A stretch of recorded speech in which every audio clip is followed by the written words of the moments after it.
Hello students, welcome to the अग्नीज online classes. और आज की क्लास में हम आगे बढ़ाएंगे क्लास 12th बिजनेस स्टडीज़ का topic financial markets. So students, आज की क्लास में हम शुरू करने वाले हैं सेकेंडरी मार्केट।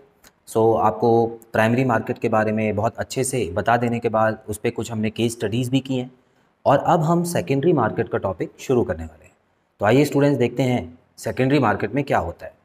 तो शॉर्ट में पहले मैं आपको थोड़ा समझाता हूँ स्टूडेंट्स। देखिए, हमने अभी ये समझा कि प्राइमरी मार्केट में जो न्यू शेयर्स होते हैं वो इशू किए जाते हैं। ठीक है, न्यू शेयर्स। अब इसका मतलब ये नहीं है स्टूडेंट्स कि कंपनी पहली बार शेयर जो इशू कर रही है, फॉर एग्जांपल कोई नई कंपनी है तो वो पहली बार इशू करती है, उसके बाद दूसरी बार इशू करती है। तो न्यू शेयर का मतलब ये नहीं है कि कोई नई कंपनी ही पहली बार इशू कर रही है।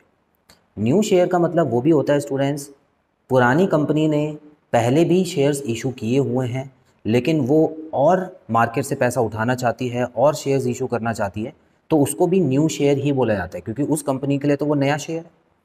तो स्टूडेंट्स, ऐसे जो भी शेयर्स होते हैं, जब कंपनी को और पैसे की ज़रूरत होती है या कोई नई कंपनी अपना बिजनेस शुरू करना चाहती है तो उसको न्यू शेयर बोला जाता है। और ये जो न्यू शेयर है ये प्राइमरी मार्केट में होते हैं। तो सारा जो शेयर इशू का जितना भी यहाँ पे प्रोसेस होता है वो प्राइमरी मार्केट के थ्रू होता है। ये हम पढ़ चुके हैं ऑलरेडी। अब स्टूडेंट, सेकेंडरी मार्केट में क्या होता है? देखिए, सेकेंडरी मार्केट में कोई भी कंपनी न्यू शेयर्स को इशू नहीं करेगी। अब होता क्या है कि जो कंपनी न्यू शेयर इशू कर चुकी है, मान लेते हैं उनके पास पैसा पहुंच चुका है और उनके शेयर होल्डर्स के पास शेयर्स पहुंच चुके हैं। अब शेयर होल्डर्स के अपने मन के हिसाब से कंपनी को वापस पैसा कंपनी से वापस पैसा मांग सकते हैं, या वो ये बोल सकते हैं अब हमको आपका शेयर नहीं चाहिए, आप हमको हमारे पैसे दे दीजिए। तो ऐसा नहीं होता स्टूडेंट्स, याद रखिएगा। कंपनी के पास एक बार पैसा पहुंच जाता है और वो भी शेयर के तौर पे पैसा पहुंचता है तो कंपनी बोलती है कि आपको हमने मालिक बना दिया है, तो अब आप हमारे प्रॉफिट या लॉस में उतने के अधिकार रखते हैं जितने आपके पास शेयर्स हैं। तो फिर आप अपना पैसा वापस क्यों लेना चाहते हैं? तो कंपनी पहले से ही क्लियर कर देती है शेयर्स के मामले में। ठीक है, तो अगर आपने किसी कंपनी का शेयर खरीदा हुआ है और आप चाहते हैं वो कंपनी वापस ले ले, तो स्टूडेंट्स ऐसा पॉसिबल नहीं होता। कंपनी के पास कुछ प्रोसेस होते हैं, कुछ ऐसे प्रोविजंस होते हैं जिसमें वो पैसे वापस दे भी देती है, लेकिन नॉर्मली ऐसा नहीं होता है स्टूडेंट्स।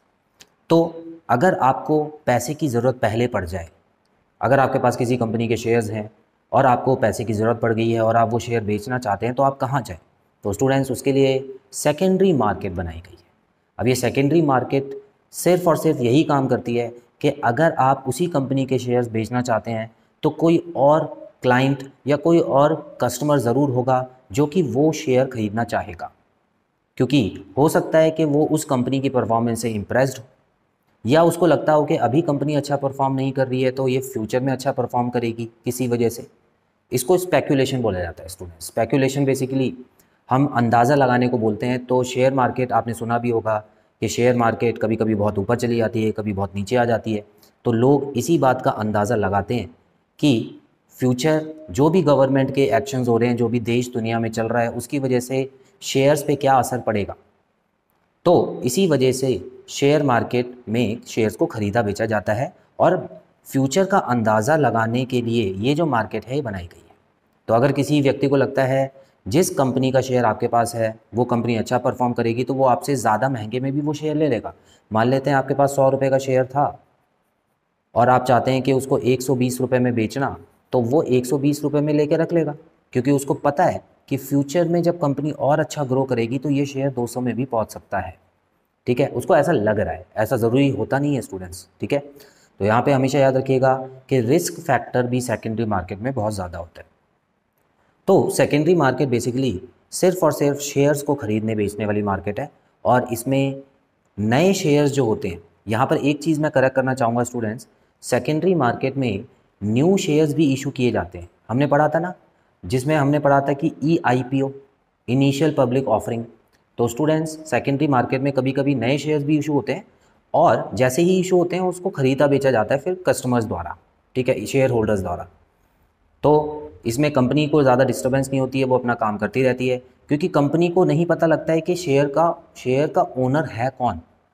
ए ने बी को बेच दिया तो इसमें नाम वगैरह नहीं होता है किसी भी शेयर के ऊपर। ठीक है, आजकल तो सारा काम इंटरनेट के थ्रू चल रहा है, मैंने आपको बताया था एप्लीकेशंस होती हैं, डाउनलोड करके उसमें शेयर आप खरीद भी सकते हैं, बेच भी सकते हैं। तो यहाँ पे नाम वगैरह काम नहीं करता है किसी का भी। यहाँ पर सिर्फ और सिर्फ अगर आप बेचना चाहते हैं तो आपको पेमेंट मिल जाएगी, खरीदना चाहते हैं तो आपको पैसे देने होंगे। तो इसमें क्या होता है, कंपनी जो है इन झंझट से बच जाती है। कंपनी को ये रिकॉर्ड रखने की ज़रूरत नहीं होती। एक बार शेयर बिक चुका है कंपनी का 100 रुपये में, कंपनी के पास 100 रुपये पहुँच गए हैं, तो अब आप चाहें उसको 120 में बेचें, 20 रुपये आपका फ़ायदा हो जाएगा, या जिसने आपसे ख़रीदा है वो 200 में बेचे, उसको और फ़ायदा हो जाएगा। लेकिन कंपनी को 100 रुपये चाहिए तो वो कंपनी को मिल चुके हैं। तो स्टूडेंट, सेकेंडरी मार्केट में इस तरीके से प्रोसेस होता है। तो आइए आज इंट्रोडक्शन कर लेते हैं इसका, क्योंकि आने वाले टाइम में और अच्छे से इसको पढ़ेंगे। It refers to the market for sale and purchase of previously issued security. तो यहाँ पे साफ साफ दिया हुआ है जो सिक्योरिटीज़ मतलब शेयर्स या और भी तरह की सिक्योरिटीज़ होती हैं, उसको पहले से ही इशू जो हो चुकी हैं उनको खरीदने बेचने का जो काम होता है वो सेकेंडरी मार्केट में होता है। It is also known as the stock market और स्टॉक एक्सचेंज। तो स्टूडेंट्स, स्टॉक मार्केट या स्टॉक एक्सचेंज का नाम आपने सुना ही होगा, आए दिन न्यूज़ में आता ही रहता है इसका नाम। तो इसी को स्टॉक मार्केट और स्टॉक एक्सचेंज बोलते हैं। और याद रखिए, मार्केट वो जगह होती है जहाँ पे कोई भी सामान है उसके बायर्स और सेलर्स दोनों होते हैं। तो यहाँ पर सिक्योरिटीज़ को खरीदने वाले और सिक्योरिटीज़ को बेचने वाले दोनों ही तरीके के लोग यहाँ पे आपको मिलते हैं। It provide liquidity and marketability to existing securities. तो स्टूडेंट्स, इन दो वर्ड्स का मतलब पहले से भी जानते होंगे आप, एक बार और बताता हूँ। लिक्विडिटी का मतलब होता है किसी भी एसेट को जब हम बहुत जल्दी कैश में कन्वर्ट कर सकें, वो एसेट उतनी ही ज़्यादा लिक्विड होती है। ठीक है, तो यहाँ पर आपने किसी कंपनी का शेयर तो ख़रीद लिया, लेकिन अगर आप बेचना चाहते हैं, उसको कैश लेना चाहते हैं, तो वो शेयर बहुत ज़्यादा लिक्विड होता है, वो कोई तुरंत ख़रीद लेगा और आपको 1 या 2 दिन के अंदर आपका पैसा मिल जाएगा। तो इसका मतलब हाई लिक्विडिटी यहाँ पर होती है। उसके अलावा मार्केटेबिलिटी, अगर आप कोई कंपनी अगर शेयर बेचना चाहती है शेयर होल्डर्स को, तो वो अपनी मार्केटेबिलिटी भी यहाँ पर कर सकती है, तो इस तरीके से उनको पैसा मिल जाता है। It channelize funds to most productive investment through disinvestment and investment. तो स्टूडेंट्स, यहाँ पर एक और प्रॉपर्टी लिखी हुई है शेयर मार्केट की, जिसमें लिखा है कि जो भी पैसा कंपनीज़ को मिलता है उसको मोस्ट प्रोडक्टिव इन्वेस्टमेंट में लगाया जाता है। ठीक है, मतलब जो भी व्यक्ति शेयर होल्डर बनना चाहता है वो यहाँ पे बन सकता है, और उसके पैसे को ऐसी जगह लगाने की कोशिश की जाती है जिसमें उसको सबसे ज़्यादा फ़ायदा हो, और प्लस जिस कंपनी में उसके पैसे लगे हैं उस कंपनी को इतना ज़रूर कमाना है कि जो शेयर होल्डर्स हैं उसको थोड़ा सा इनकम या थोड़ा सा बेनिफिट ज़रूर हो। क्योंकि हर शेयर होल्डर ये चाहता है कि भले ही वो शेयर का मालिक है, उसको हो सकता है कि लॉस भी हो और हो सकता है प्रॉफिट भी हो, लेकिन सभी इस उम्मीद में ज़रूर होते हैं कि उनको प्रॉफिट होगा या उनके शेयर्स की वैल्यू बढ़ेगी। तो इसी को बोला जाता है students channelize funds to most productive investment. अब ये कैसे होता है? Through disinvestment and investment. अब सीधी सी बात है, जब आप शेयर खरीदते हैं तो उसको इन्वेस्टमेंट बोलते हैं, ठीक है, यहाँ पे हम बाय लिख देते हैं, और जब आप अपना शेयर बेचना चाहते हैं तो उसको डिसइन्वेस्टमेंट लिख लेते हैं, तो यहाँ पे सेल लिख देते हैं।